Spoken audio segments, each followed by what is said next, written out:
Hey, what's up, guys? Today I'm going to go over how to draw Sonic the Werehog.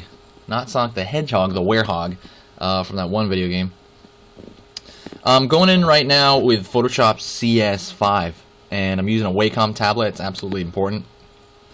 I sped up this video for time's sake. I don't want you to wait around while I do the entire thing. So I sped it up, and so I'm gonna voice over it. One of the first things I did was the line art. I just kind of blew through the line art really fast.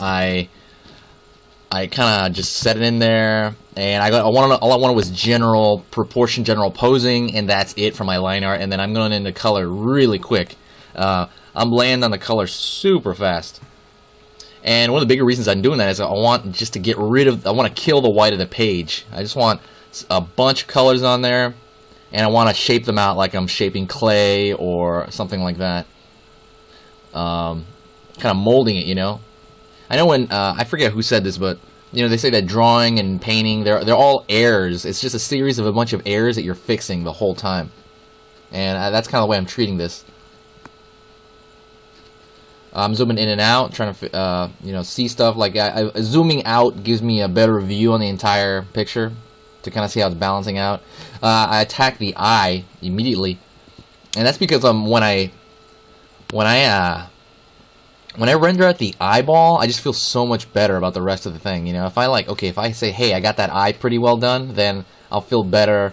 I'll feel more confident through the rest of the piece.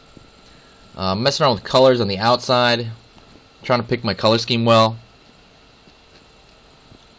I flip the page, you know, inverting it, flipping it, not inverting it, flipping the image gives you kind of a fresh eye view on the entire thing. And I recommend doing that like several dozen times throughout the time you work on anything.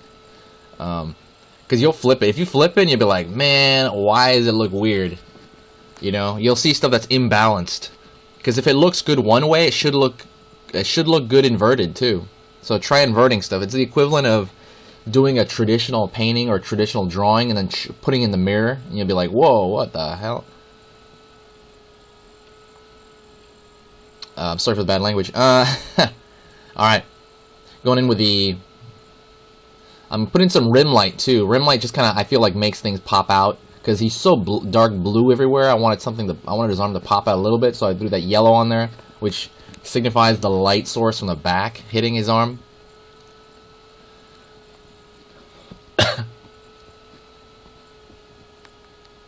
Right now I'm going over his foot. Right now I'm noodling. I got a lot of the things in there already. I'm just kind of noodling around. I'm kind of fixing and, you know, smudging and, you know. Oh, through the entire process I'm using in the beginning I use a hard brush. A really hard-edged brush. And then I put the opacity pretty high. And meaning opacity, meaning when I push down on it, it you know, it throws out a lot of color. And then as I'm moving through his body and trying to like smooth stuff out, I change over to a soft brush and I actually lower the opacity. I make it a little more see-through.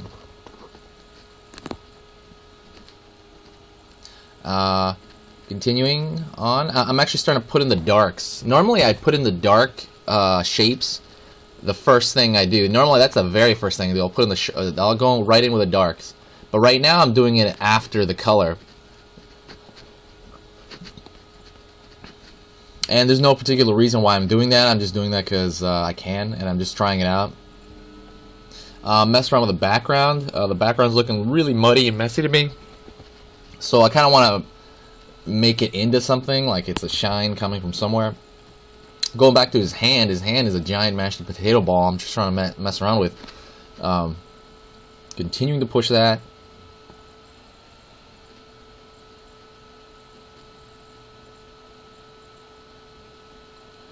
Continuing. Still trying to mess with that light. How would that light hit the back of his head? If it's coming from behind him, would it shine? You know, would his head block it? And there's really no rule for that. I'm just kind of doing that because I think it looks nicer. It's hitting an open space next to an area. Going back to his hand. I kind of look at my own hand when I look at his hand. He does have 5 fingers still. He has claws though, but I'm not going to really throw them into the top hand. Continuing to mess with the background. Also, for color schemes, try to look at other, various pictures for color schemes. Different colors go. I mean, it's pretty much common knowledge. Some colors are just bad. They go together really bad. Try to find that medium, or try to find something that works in general. Opposing colors like, the kind of blue is on the cold side, yellow is on the hot side. So hot and cold tend to go pretty well, opposing each other. Going into his fangs, trying to render that out a little bit, trying to shade that out a little better. Putting a little more dark again on his chest. I'm trying to make the focal point very obvious. The focal point is obviously his face, even though his hand is right up on the camera. I'm really trying to put the darks more around his face area. And the way you find the focal point is the darkest dark is next to the lightest light. Usually that's the focal point. Some of the lightest light is in the background right now, so I want his entire...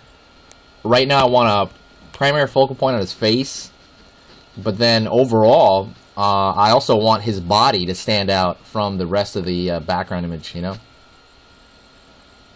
Going into the claws a little bit, putting it a little bit dark. It's actually overall in shadow, because the light's not really hitting the front of his claw.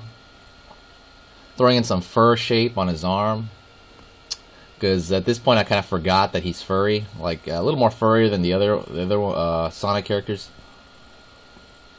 Most of them. Rounding at the stomach. Right now I'm also just kind of like, I'll do a pass through. I'll go over it once, do a broad idea, then I'll do kind of like a pass through. I'll go over the entire thing again and try to straighten things out. Going into his hand. Continue again to kind of make it darker. I want it to stand out a little bit more. I'm just, again, finessing. I'm going to go over pretty soon how to shade light sources. So, alright guys, that's it for the videos. Thanks for watching. Please check out some of the other videos like Sonic. I did Knuckles. I'm going to do speed paintings of several of the Sonic characters, and then I'm going to do some other characters as well. Please request anything you want. Subscribe. There's going to be a lot of benefits for subscribers. I'm going to have giveaways, and I'm also continuing to get better. Get better as a teacher. It's really hard, for me. It's still new. So, thanks a lot, guys.